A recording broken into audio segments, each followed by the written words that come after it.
જૂના કેસીસમાં નહીં જાઓ, 2022નો જ કેસીસમાં તમે જો સુપ્રીમ કોર્ટના તમારે બધા અથવા કાયદાકીય છાપાઓ ગૂગલ કરી લેવાની છૂટ છે. આ 2022માં 19 જેટલા ખૂન કેસ 15 વર્ષથી નીચેના બાળકોએ પોતાના મા બાપને માર્યા છે. કા માને મારી છે, કા બાપને માર્યું છે, કા બાપને માર્યું છે, કા માને માર્યું છે. અને 19 કારણ છે. મમ્મીએ મોબાઈલ ના પાડી, પપ્પાએ ગેમ માં રમવાની ના પાડી. સ્ક્રીન સિવાય 19માંથી 19 ખૂન કેસ સંતાનોએ મા બાપના કરવાના હોય. એમાં કોઈ નવું કારણ નથી મોબાઈલ લઈ લેવા સિવાય. ખબર નથી પડતી કે એ સ્ક્રીનનો કયો મોહ છે. તમે તમારું 14-15 વર્ષનું યાદ રાખશો ને તો આપણને ધરખું બટેટા કાપતા નહોતા આવડતું. આજના 15 વર્ષના બાળકને ચાકુથી નાનું ગળું કાપતા આવડે છે. આપણે ક્યાં લઈ આવ્યા આટલી ટેકનોલોજી, આટલા શિક્ષણ, આટલું મનોવિજ્ઞાન, આટલી સમજ પછી આપણે શું શીખવાડી શક્યા બાળકોને? તમે બી હું મોટા થઈ ગયા છીએ.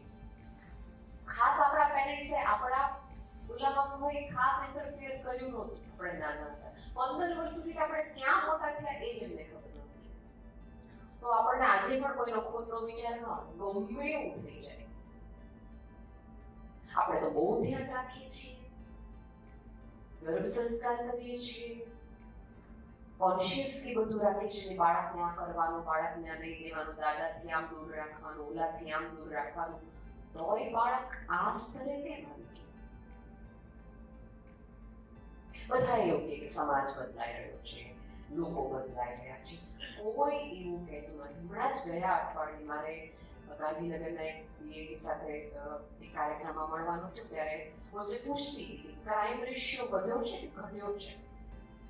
તો કે ભાઈ સૌથી વધુ વધ્યો છે. અત્યારે તમે રોજ છાપા વાંચો, તમને એક ચિંતા સહેજી થઈ જાય કે આ સમાજમાં આપણી દીકરી મૂકવાની જે 5 વર્ષ 7 વર્ષ આ સમાજમાં બાળકને મોટું કરવાનું છે. ડર લાગવા માંડે. આપણે બધા સમાજના એવા ફેસમાં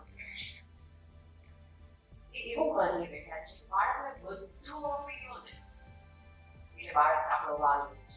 એ વસ્તુ યાદ રાખજો, બાળક છે ને એ 24 કલાકની જવાબદારી માત્ર નથી. બાળક હોવું એટલે 24 કલાક તમારું એક બગીચામાં મહેકતું રહેવું છે.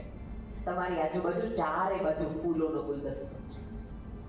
પણ અહીંયા બેઠેલા તમામ વાલીઓને એક ટકોર સાથે કહું કે પતંગિયાના શોખીન હોય ને એને પાંજરાઓ ન બંધાય, એને બગીચો રચાય કે પતંગિયાઓ ઉડી ઉડી તમારી આજુબાજુ આવે.